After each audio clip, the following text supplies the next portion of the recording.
नमस्कार दोस्तों, स्वागत है आपका हमारे YouTube चैनल पर, जहां हम आपके लिए लेकर आते हैं देश और दुनिया से जुड़ी बड़ी खबरें। जी हां, इस राज्य में खुल सकता है लॉकडाउन। कब और किन शर्तों के साथ खुलेगा लॉकडाउन, जानिए किन चीजों पर मिल सकती है छूट। इस खबर को जानेंगे विस्तार से। दोस्तों, आप कौन से राज्य, शहर या गांव में रहते हैं, ये कमेंट करके जरूर बताइएगा। जी हां दोस्तों, अगर आप हमें ये बता देते हैं तो हम आप तक लॉकडाउन से जुड़ी हुई महत्वपूर्ण खबरें आप तक पहुंचा पाएंगे। तो जल्दी से वीडियो के नीचे कमेंट कर दीजिएगा। इसके अलावा बात करें अगली बड़ी खबर की। जी हां, कोरोना काल में सरकार घर बैठे 5,000 रुपए जीतने का दे रही है मौका। कैसे मिलेगा इसका लाभ, जानेंगे पूरी खबर को विस्तार से। इसी के साथ इस बैंक की सर्विस इतने दिनों के लिए रहेगी बंद। अगर आपका खाता इस बैंक में है तो आपके लिए बड़ी खबर है। जानिए कौन सी सर्विस रहेंगी बंद, जानेंगे पूरी खबर। साथ ही अगली बड़ी खबर में जहां इस राज्य की सरकार बीपीएल कार्ड होल्डर्स को देने जा रही है तोहफा। आगे हम आपको बताएंगे आखिर कौन सा लाभ आपको मिल सकता है। तो दोस्तों, आज हम आपको इस वीडियो में आज की ताजा और महत्वपूर्ण खबरें बताने वाले हैं, जिनको जानना आपके लिए बेहद जरूरी है। तो इस वीडियो को अंत तक जरूर देखिएगा। अगर आपको हमारी ये वीडियो पसंद आए तो उसे लाइक जरूर करिएगा, ताकि हम आपके लिए आगे इसी तरह की जरूरी और अहम खबरें लेकर आते रहें। तो चलिए दोस्तों, शुरू करते हैं आज की बड़ी खबरों के सफर को। आज की सबसे बड़ी खबर, जहां देश में घटने लगे कोरोना के केस, नए आंकड़ों में आने लगी कमी। जी हां, कोरोना संक्रमण का ग्राफ अब नीचे जाने लगा है। कोरोना संक्रमण के नए मामलों में पिछले दिन की तुलना में गिरावट दर्ज की गई है और मौतों की संख्या में बढ़ोतरी हो गई। स्वास्थ्य मंत्रालय की ओर से जारी ताजा आंकड़ों के अनुसार पिछले 24 घंटे में 2,59,551 नए कोरोना केस आए और 4,209 संक्रमितों की जान चली गई है। वहीं 3,57,295 लोग कोरोना से ठीक भी हुए हैं, यानी कि 1,01,953 एक्टिव केस कम हुए हैं। साथ ही इस दिन से अनलॉक होगा इंदौर। इन सुविधाओं में मिल सकती है छूट। जी हां, इंदौर में भी 1 जून से लॉकडाउन की पाबंदियों से रियायत मिलनी शुरू हो जाएगी। सबसे पहले किराने की दुकानों को खोला जाएगा। फिलहाल राशन दुकानों को 7 से 8 दिन के लिए बंद किया गया है। इसके बाद ये 1 जून से खुलेंगी। इसके अलावा रेस्टोरेंट को टेक अवे की शर्त के साथ खोला जाएगा।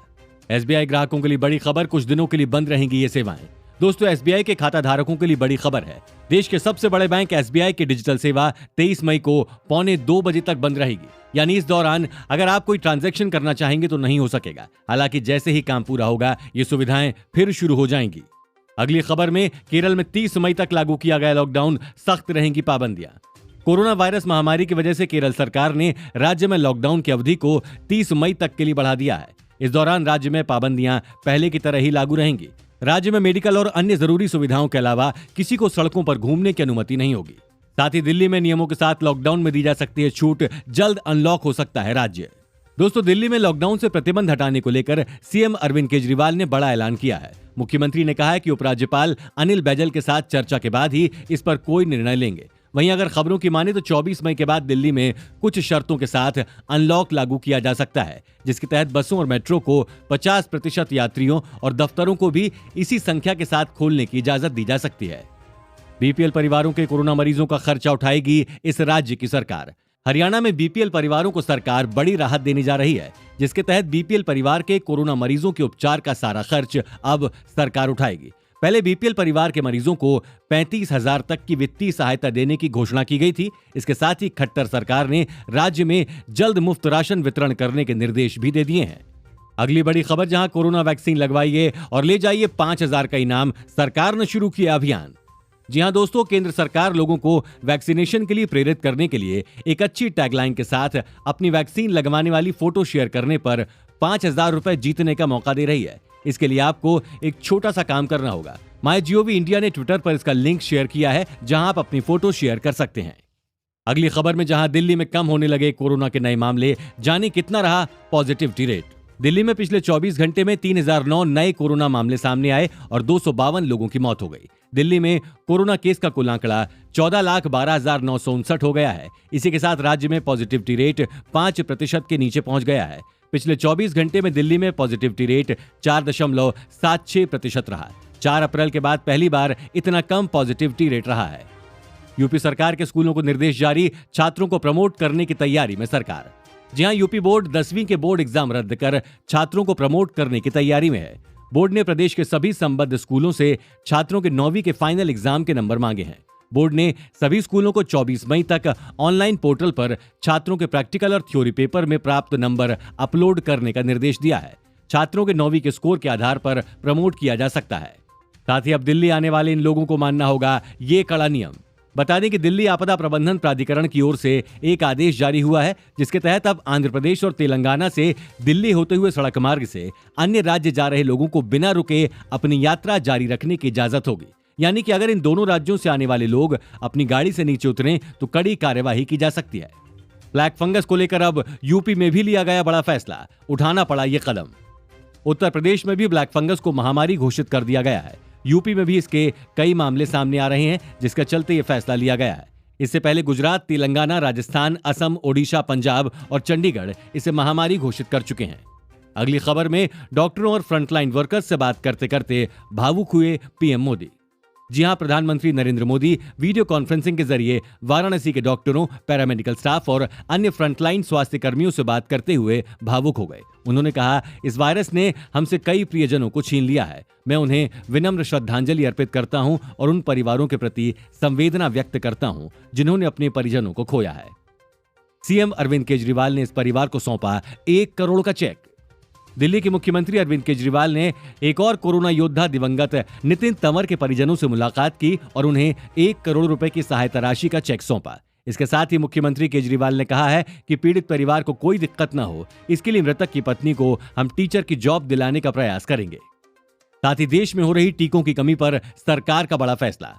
आज की दूसरी बड़ी खबर यह है कि केंद्र सरकार ने देश में कोरोना महामारी के साथ ही बढ़ रही ब्लैक फंगस की दवाई बनाने के लिए 5 और नई कंपनियों को लाइसेंस जारी किए हैं। देश की पुरानी 5 कंपनियों ने मई में 1,63,752 वायल्स का उत्पादन किया। इस क्षमता को जून में बढ़ाकर 2,55,114 करने की योजना है। दूसरी बड़ी खबर, जहां कोरोना के बीच किसान जल्द कर सकते हैं बड़ा ऐलान। 3 नए कृषि बिलों के खिलाफ पिछले 7 महीने से दिल्ली की सीमाओं पर विरोध प्रदर्शन कर रहे किसानों ने कोरोना संक्रमण के चलते अब वर्चुअल आंदोलन करने की तैयारी कर ली है। कुछ रिपोर्ट्स की माने तो धरना स्थल पर किसानों की संख्या में अब कमी आ रही है। शायद यही वजह है कि अब किसान अपनी लड़ाई को वर्चुअल करने की तैयारी में है। ताउते के बाद अब दूसरे तूफान के खतरे के बीच अलर्ट हुई सुरक्षा एजेंसियां। चक्रवाती तूफान ताउते के बाद अब पूर्वी तट पर अगले 2 दिनों में नए तूफान यास का खतरा मंडराने लगा है। इसी के मद्देनजर भारतीय तटरक्षक बल के जहाजों, विमानों और दूर दराज के स्टेशनों ने बंगाल की खाड़ी में मौजूद मछुआरों और नाविकों को तट पर लौटने या निकटतम बंदरगाहों पर शरण लेने की चेतावनी देना शुरू कर दिया है। साथ ही पंजाब में भारतीय वायुसेना का विमान क्रैश, पायलट की मौके पर मौत। पंजाब के मोगा के पास गुरुवार रात करीब 9:30 बजे भारतीय वायुसेना का एक MiG-21 लड़ाकू विमान दुर्घटनाग्रस्त हो गया। इस हादसे में पायलट अभिनव चौधरी की गर्दन टूटने पर मौत हो गई। समाचार एजेंसी ANI के अनुसार भारतीय वायुसेना ने बताया है कि दुर्घटना के समय विमान नियमित ट्रेनिंग के तहत उड़ान पर था। हादसे के बाद विमान में जोर का धमाका हुआ, जिसके बाद लोगों को इस हादसे के बारे में पता चला। अगली बड़ी खबर में, जहां इस राज्य में कोरोना से उबरने वालों के लिए शुरू हुआ खास अभियान। जी हां, हरियाणा सरकार कोरोना से ठीक हो चुके मरीजों के लिए पोस्ट कोरोना केयर सेंटर उमंग शुरू करने जा रही है। उमंग पोस्ट कोरोना केयर सेंटर की सुविधा सरकारी अस्पतालों के साथ साथ प्रदेश में तमाम बड़े अस्पतालों में दी जाएगी। कोरोना से ठीक हुए मरीजों के लिए यह मुहिम काफी लाभदायक साबित हो सकती है। केंद्र सरकार को RBI देगा इतने करोड़ की राशि, बोर्ड ने दी मंजूरी। रिजर्व बैंक ऑफ इंडिया की सेंट्रल बोर्ड बैठक में बड़ा फैसला हुआ है। इस बैठक में 99,122 करोड़ रुपए के सरप्लस अमाउंट को केंद्र सरकार को ट्रांसफर करने के प्रस्ताव को मंजूरी मिल गई है। ये राशि 31 मार्च 2021 को समाप्त हो रही 9 महीने के अकाउंटिंग पीरियड के लिए सरकार को ट्रांसफर की जाएगी। आयुष मंत्रालय ने जारी किया हेल्पलाइन नंबर 1443। कोरोना से जुड़ी हर जानकारी मुफ्त ले सकेंगे लोग। ये नंबर पूरी तरह से टोल फ्री है और कोरोना से जुड़ी जानकारी और सवालों के लिए जारी किया गया है।